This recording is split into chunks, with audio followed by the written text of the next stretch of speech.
So, guys, as I was saying, there are high risk emotional moments for relapse, and these are very practical.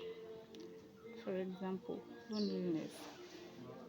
And I was giving an example that Friday night, everyone else is busy. The silence feels heavy, and alcohol keeps whispering, telling you that it needs some company.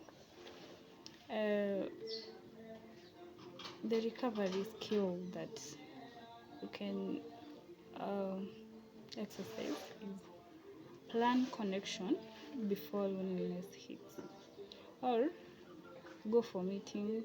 You can make a call to people who are very close, or friends, or even your sponsors, therapists, or whoever. Also, you can change your routines and ensure that you are engaged and busy to keep you away from going back to the alcohol or any drug that you might have been addicted to. Another high risk emotion is stress. For example, work pressure rises.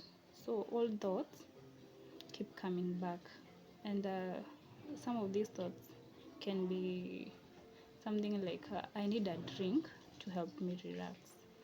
So how can you be able to work on this? You can exercise movements, things like walking, stretching, yoga. Yeah. Also, you can also break tasks into small steps to help you uh, not get overwhelmed or stressed. Also, be overcon.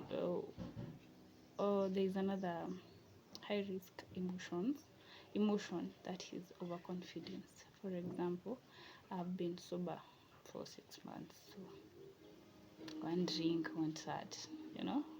But the truth is, recovery doesn't erase vulnerability. It just teaches you awareness.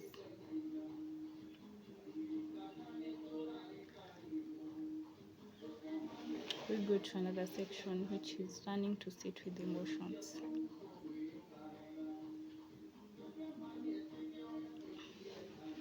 One of these is we can talk about the wave technique. Emotions come in waves. If you don't fight them, they rise, peak, and fall. So, examples: craving hits at 7 out of 10. You breathe, distract, wait. After 20 to 30 minutes, it drops. Okay? So, no emotion has ever killed anyone. Avoidance is what kills you. Always know that. As I've said, no emotion has ever killed anyone. But now, when you avoid it, that is where the problem comes in. And it might even kill you. So, I'll discuss some of healthy coping mechanisms in daily life. Some of these coping examples are like journaling. You can just I'm not talking about essays. It's just in the evening, especially after a long day or after every day, you can just sit down with yourself, and before you go to sleep, after you are done with everything, go back to your thoughts and just ask yourself, how was my day? How was I triggered? How did I face my triggers and all that? And then you can just put it down. And when you put it down, it's basically to just see the progress that you are making every day.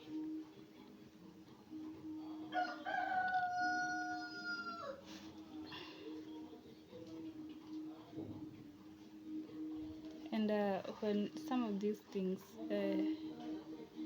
becomes overwhelming and you are stressed while working, you can just find yourself, if you feel like your body is really pushing you to drink, you can just text your sponsor or ask for help from someone who can help you. Another thing is self-compassion. Instead of telling yourself that I'm weak, you can always encourage yourself and say that I'm learning.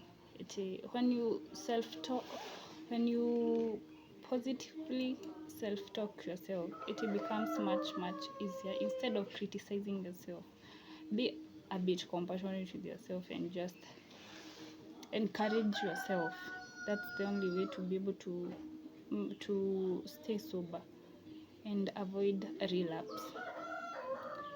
Then we can go to long-term recovery, and this emotional freedom.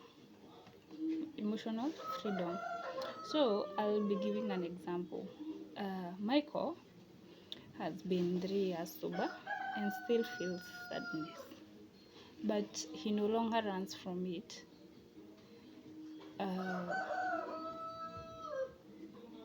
Because he says that the feeling passes faster when he doesn't fight it.